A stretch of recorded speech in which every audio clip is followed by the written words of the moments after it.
Bueno, comenzamos tertulia municipal a la espera de que lleguen otros ediles a nuestra mesa de debate o a nuestro salón de debate. Hoy de momento damos la bienvenida a Iñaki Cabasés, concejal de Geroa Bai. ¿Qué tal, Iñaki? Bienvenido, buenas tardes. Y a Juan José Echeverría, concejal de Unión del Pueblo Navarro en el consistorio de la capital navarra. ¿Qué tal, Juan José? Bienvenido. Buenas tardes. Muy buenas tardes. Bueno, ¿qué tal ha ido la Semana Santa en Pamplona con la procesión, la afluencia de turistas bastante considerable este año? Parece que hay un buen balance por parte del sector, de la hostelería especialmente. ¿Cómo lo has vivido, Iñaki? Hombre, yo la he vivido pues de una manera bastante clásica de reconocer, es decir, haciendo un poco lo de todos los años. Y luego la verdad es que, bueno, pues en ese plan yo no sabría medir en este momento cómo ha ido, ya supongo que nos suministran los datos en su momento, ¿no?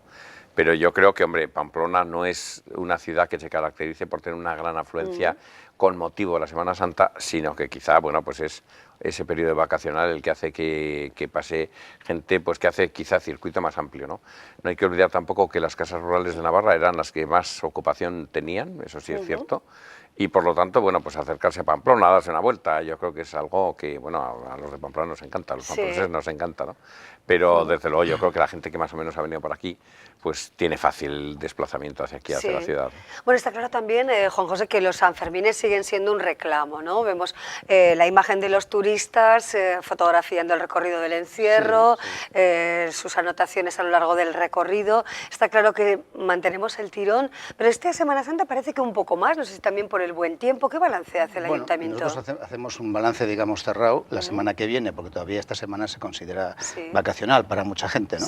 Pero de momento podemos adelantar que ha habido más de 5.000 visitas en la oficina de turismo, que han estado los albergues de gestión municipal de peregrinos, han estado al 100%, y también nos comentan desde el sector de los hoteles que la ocupación ha sido muy alta. No tengo el dato exacto, pero estaban en realidad contentos. Luego, bueno, lo que he percibido yo en la calle es que ha habido mucha gente, muchos turistas de fuera, y me tocó el sábado 3 bodas en la Ciudadela y estaba la Ciudadela abarrotada de gente que sacaba fotos, es decir, que no era gente de Pamplona, tienen todo el año para sacar fotos, ¿no? O sea, que eran turistas además yo creo que eran mayoritariamente nacionales. Hemos tenido también las visitas guiadas, han estado al 100%, al recinto amurallado, etcétera. O sea, que sin tener unos datos precisos todavía, creo que ha sido de mucho éxito, sobre todo de turismo interno, digamos, no tanto de extranjeros, que son los sanfermines, sino de turismo nacional. Sí, bueno, quizá en este marco de crisis económica, el atractivo que tienen, bueno, algunas ciudades del país, está claro que se explota quizá más, ¿no? Podemos encontrar, bueno, pues no sé, ese punto de partida, ¿no? El hecho de quizá no disponer de presupuestos muy elevados nos hace acercarnos más a algunas provincias. ¿Podemos hacer esa lectura, Iñaki? Bueno, yo creo que es algo clásico, es decir, aquí tenemos un turismo durante el año que se caracteriza por ser un turismo pues que viene fundamentalmente de Cataluña, de Madrid, Comunidad Autónoma Vasca. Yo creo que es un poco el núcleo fuerte del cual proviene la gente que nos visita. Y luego yo creo que, bueno, pues la gente de aquí también se va a sitios más o menos clásicos. Quizá compensamos una cosa con la otra.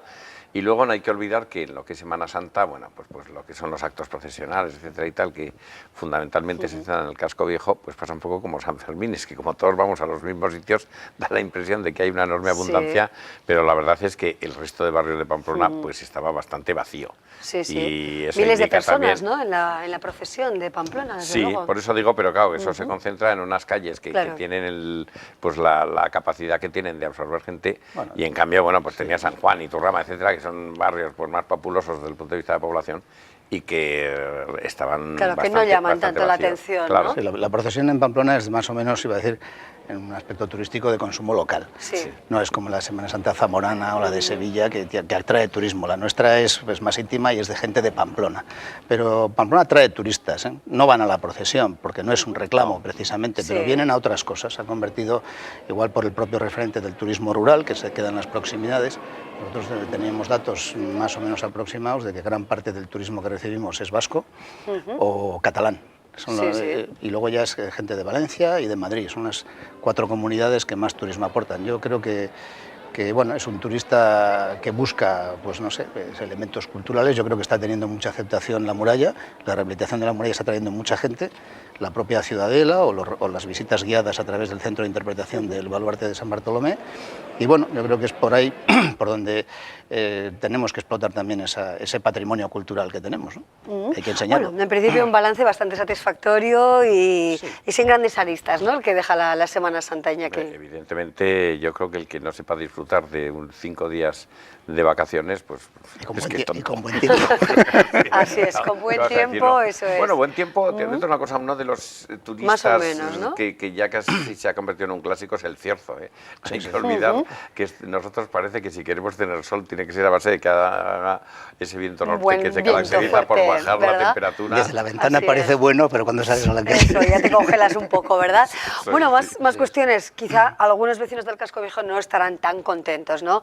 Hoy volvemos a traer un poquito al programa el tema del ruido. Se están contabilizando hasta 80 decibelios en algunos domicilios. Hay sanciones semanales por ruidos. Sí. Es cierto que hay momentos de intensa contaminación acústica en Pamplona y que esto ya está trayendo problemas, ¿no? Incluso vecinos que piensan en dejar el casco antiguo. Bueno, este es un trabajo periodístico que se ha hecho a través de un medio local. Se ha hecho con aplicaciones de móvil, luego tiene una fiabilidad técnica baja, pero sí es indicativo de que existe un problema grave que hay que afrontar. Ya hemos hecho esa modificación de la ordenanza de terrazas para que tengan que retirarse los barriles con un determinado horario y bueno, hay una presión también sobre los locales que meten ruido, hay una presión de sanciones y también hay una labor de concienciación ciudadana. Yo creo que es un problema que hay que afrontar, habrá que ver en las diversas reuniones que se han tenido con los vecinos y con los hosteleros, se ha estado intentando hacer una serie de aportaciones y habrá que seguir trabajando en esa dirección porque verdaderamente, por lo menos para el vecino del casco, es un verdadero problema. Las zonas más, digamos, donde hay más aglomeración, que todos sabemos cuáles son la calle Comedias, la calle San Nicolás, en fin, una serie de puntos críticos, está incluso una parte de la Plaza de la Navarrería, donde habrá que seguir trabajando para tratar de, si no resolver del todo, porque siempre se da un conflicto de intereses entre unos y otros, entre el usuario que va, entre el hostelero que explota y entre el vecino que vive allí. Habrá que encontrar un equilibrio para la solución de esos problemas, habrá que seguir trabajando. Bueno, problemática que está ahí, que cobra fuerza, quizá también con la presencia de los diferentes medios, que estamos muy pendientes, bueno, pues de esa convivencia, ¿no?, entre vecinos y gente que vamos a pasarlo bien y a disfrutar de las terrazas. Es lógico, ¿no? Lo que pasa es que quizá lo que tenemos que saber es, digamos, incorporar otro tipo de esparcimiento, es decir, otro tipo de actividades de esparcimiento que de alguna manera pues suponga liberar, sobre todo a las noches, a una zona que está saturada de ruido. No voy a decir de actividad económica, de bar, etcétera, porque yo creo que no es así, pero sí de ruido. Entonces, es evidente que el ruido lo mete la gente y, por lo tanto, pues tenemos un déficit de educación en ese sentido, es decir, no respetamos lo suficiente al vecino que tiene derecho al descanso y luego no somos muy conscientes tampoco de que nuestra presencia ahí, aparte de nuestra propia diversión, por así decirlo, genera unos problemas añadidos que al que lo sufre, bueno, pues le pueden llegar a incluso amargar la vida, ¿no? Entonces a mí, hombre, lo que sí me parece es que tenemos que enfocar desde ese doble punto de vista, ¿no? Primero, hay que extender otras prácticas de ocio y de esparcimiento fundamentalmente en los sectores juveniles, que yo creo que esa es una carencia importante que tenemos que afrontar. Y segundo, lo que hay que hacer también son unas campañas más de educación para que la gente sepa comportarse y sepa que una conversación en una calle en la cual pues pasas tú a ser el del ruido, bueno, pues cuanto más eleves el volumen, más estás molestando a los vecinos que probablemente no les interesa nada lo que estás diciendo y sobre todo lo que no les gusta nada es el volumen, ¿no? ¿Incrementar las sanciones sería por ahí quizá la vía para resolver este problema o no? Las sanciones pueden ir orientadas hacia determinados locales que produzcan emisiones y eso ya se hace. Los vecinos afectados denuncian, va la policía, toma las medidas, los ruidos de fondo y se sanciona. Se sanciona bastante más de lo que la gente cree.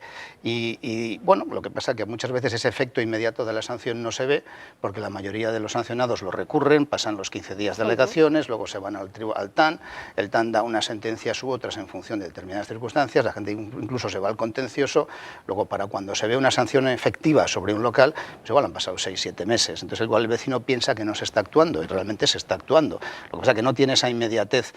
Yo creo que es un problema de que todos tenemos que considerar. Yo he tenido instalado durante una temporada un sonómetro que me facilitó una empresa que quería instalar estos chismes, un sonómetro de precisión con unas alertas y tal, y hay que hacerse idea de realmente cuáles son los sonidos que están, el nivel de emisión que está prohibido. Esta misma conversación que estamos teniendo nosotros ahora puede estar por encima de los 60 decibelios, 60-65, está casi en el límite de las emisiones. Sí, sí. Es Parece que tú, excesivo, Juanjo, ¿no? gritas demasiado.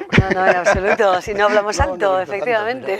Pero quiero decir que claro. una pequeña discusión alegre de varias personas que han salido a fumar, por ejemplo, ya está por encima, ya está molestando.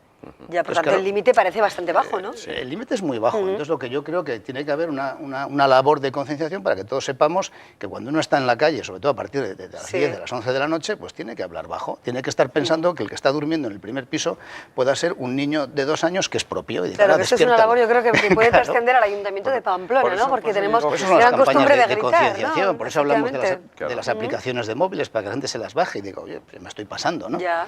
Pero bueno, es un problema también de educación colectiva. Exacto. Sí, a mí me parece muy importante el tema de la educación, porque no somos muy conscientes tampoco del volumen que utilizamos nosotros en nuestras conversaciones.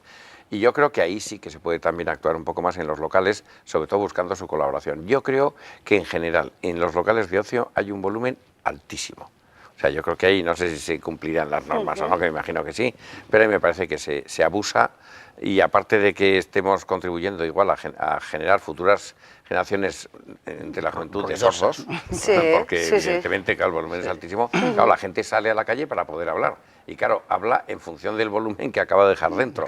Y por lo tanto, a mí me da la impresión de que deberíamos de empezar a medir cuál debe ser el nivel máximo de decibelios que puede haber dentro de un local. Y luego ya en la calle, evidentemente, la gente tiene que ser consciente de que su conversación, pues a él le parecerá, ya digo, como decía antes, muy interesante, pero al vecino le parece un ruido muy molesto. Es una línea que se podría seguir, porque efectivamente en un local que está perfectamente aislado, pero que tiene una música a 90 decibelios, donde hay que gritar para hablar, en ese ambiente tú sales a la calle con la gente con la que estás y sigues hablando a los mismos gritos que estabas hablando dentro. Pero claro, ya no estás en el local, ya no estás aislado, ya te oye todo el mundo, ¿no? Bueno, hay que iniciar un proceso. Hay muchos factores. Es que los locales en sí están aislados, ¿no? Es decir, no es tanto ahora el volumen del local como el volumen de la gente en la calle.